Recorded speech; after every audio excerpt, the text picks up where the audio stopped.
just by us being on this radio show and communicating with you, we now know that the Traveler exists. I mean, I knew that the Traveler exists, but I wasn't thinking about it. Right. You know, but now we can use the Traveler as a means of getting the word out to the community, you know, the flow of information. So what the new movement is about is giving people that information that they need to know about.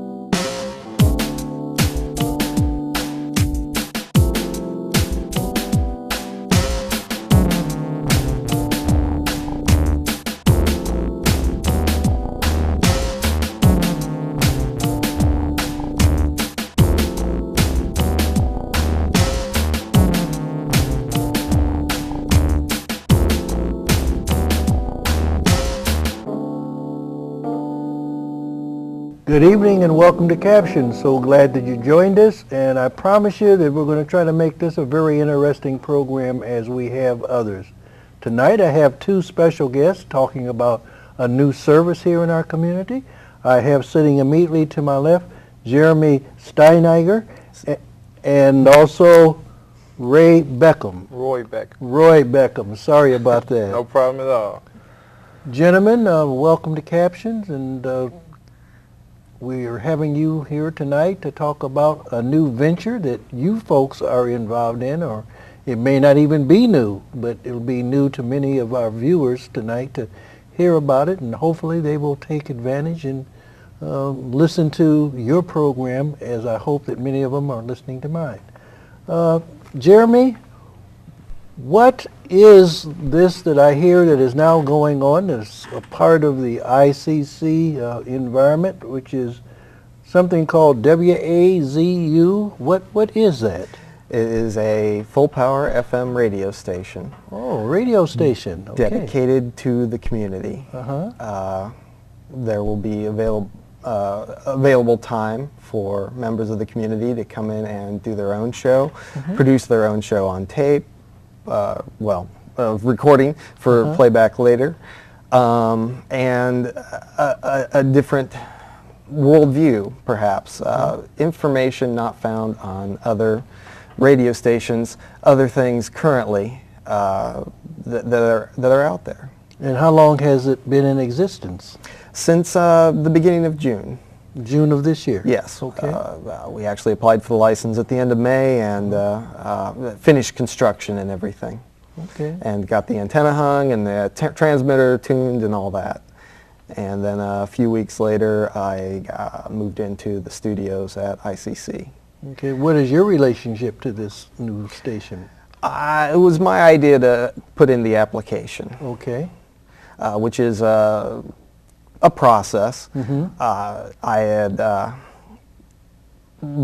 was watching the FCC website on a daily basis to see what happens nearby, and one day I saw that there was going to be an opening for this frequency for Peoria, and decided to throw in an application.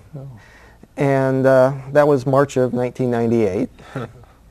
And somewhere in February of 2007, the choice was finally made of who among the 4 applicants would go on to the construction permit phase. So it's been a long journey coming into fruition. It's yes, kind of like is. a woman taking 9 months to give a baby, but it sounds like you've been about 12 years giving birth to this venture. Yes. Well, that is great. There's been lots of ups and downs and life changes along the way. Being just an individual, starting all this is a lot of work. Normally, groups get together and do this, but over time, when you say, "I've got this application for a radio station, and someday we can make something out of it," people start to fall off as the years roll by. Wow. So 9 years in my case, and then.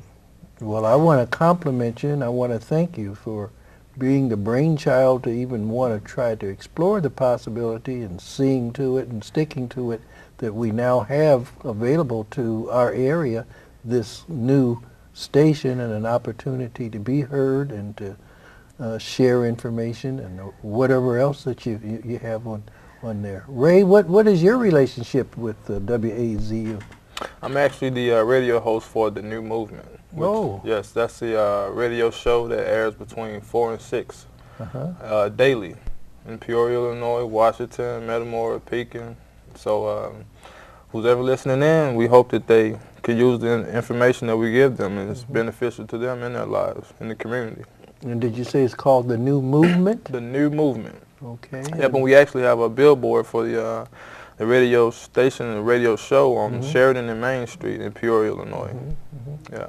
What kinds of things do you talk about or focus on, if anything? Yeah, the information we focus on is basically community information, anything that's going on in Peoria, in Central Illinois, as well as Peoria specifically, whether it be crime, politics, education, social issues, things of that nature. Yesterday and the day before yesterday, we've been focusing on Sheridan Liquors, their license, which has been revoked. And Sheridan Liquors is located at Sheridan and McClure Avenue.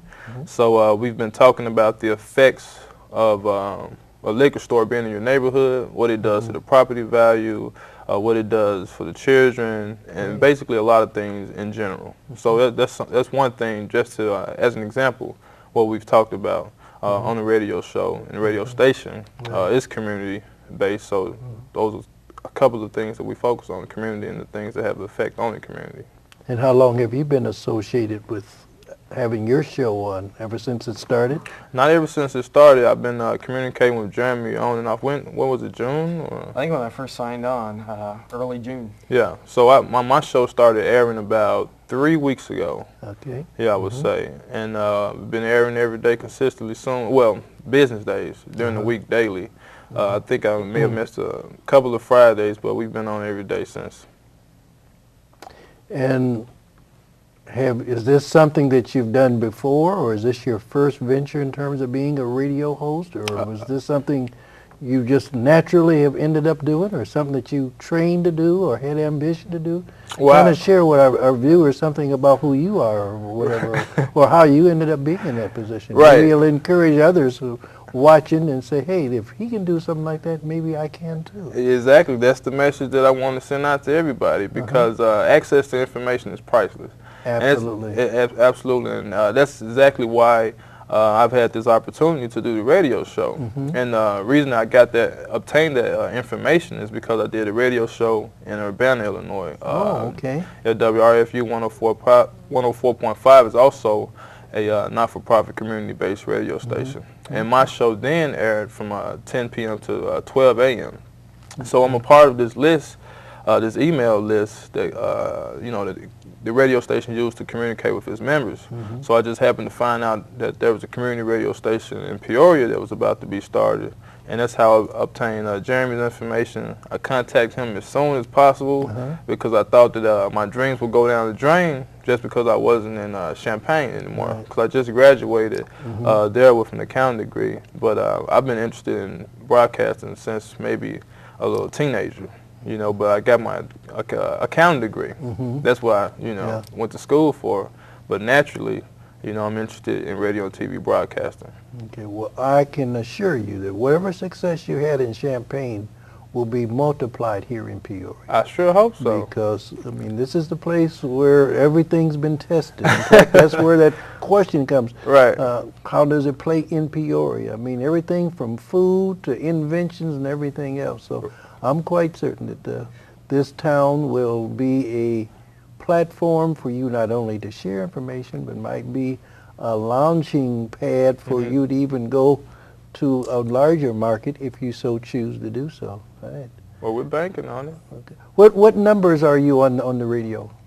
90.7. 90.7, and that's AM, FM, FM. Okay. All right. And does the radio station play all day, or does it just play part of the day? No, you say your program is what, from 4 to 6? 4 to 6 p.m. Okay. Yeah.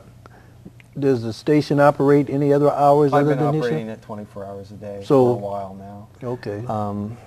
Roy was the first person to contact me, and the first person to go on air. Persistence pays off in this case. I agree with that, and that's why I try to encourage people. You don't give up. be determined and stick to it. Most things that happen to you immediately, unfortunately, are bad things. Right. But when you're trying to do something right or you have a dream, you have to work at it. As I tell kids when I talk to them, it's like a football game, and you set a goal. Mm-hmm. And between you and the goal is this thing called the defense that will discourage you, knock you down sometimes. But you just get up and try to figure another way to move the ball forward to cross the goal line. Mm-hmm. And I'm glad that you were persistent, and I'm glad particularly you were persistent. And the two of you now have found each other, and hopefully things positive can happen. Yes. Yeah, we sure hope so, because I mean, just by this community, I think this is Peoria's first community radio station. Mm-hmm. And the publicity that we should have, not us as individuals, mm-hmm. but the actual radio station, it hasn't been there. So we appreciate you guys mm-hmm. inviting us on to the show so we can get the word out, so the community can have access to the information that it not only needs to know, but it wants to know as well. Well, I appreciate your sharing with our viewers, and are having an opportunity to help to launch your station to be successful. It sounds like what you were saying in terms of what you wanted to do in the topic is similar to the mission of CAPtions, and my whole purpose is to educate, mm-hmm. to motivate, for people to participate. Exactly. I mean, you got to know first of all, then you got to be motivated to get up out of your chair and mm-hmm. become a part of the community and participate. And if it's nothing else, but do something in your neighborhood. Do something in the house you live in. Right. And if you can, do something for the community as a whole or the region as a whole. So and that's what this is. Mm-hmm. The idea of the community radio station is to give a voice to an unserved or underserved population, mm-hmm. or part of our, parts of our just to spread the diversity mm-hmm. That we can. Mm-hmm. That's why I put him on in the afternoon. Mm-hmm. I had this idea that I wanted 4 to 6 o'clock to mm-hmm. be for African American topics, mm-hmm. To aim at that audience mm-hmm. and give a prime mm-hmm. drive time slot mm-hmm. to that. That's and great. Now that's expanded. 6 to 8 is the show Strictly Hip Hop. Mm-hmm. And there are other things that play around. Starting in a couple of weeks, we'll have at 10 o'clock Spanish language mm-hmm. news show, and that'll go for a half hour, and I'm working on getting a half hour of local to go with it to mention things happening in that community. Mm-hmm. We want to serve everybody. Have you had any coverage at all by the Journal-Star that you came into existence with? Yes. Okay. Steve Tarter covered it in his media column twice. Mm-hmm.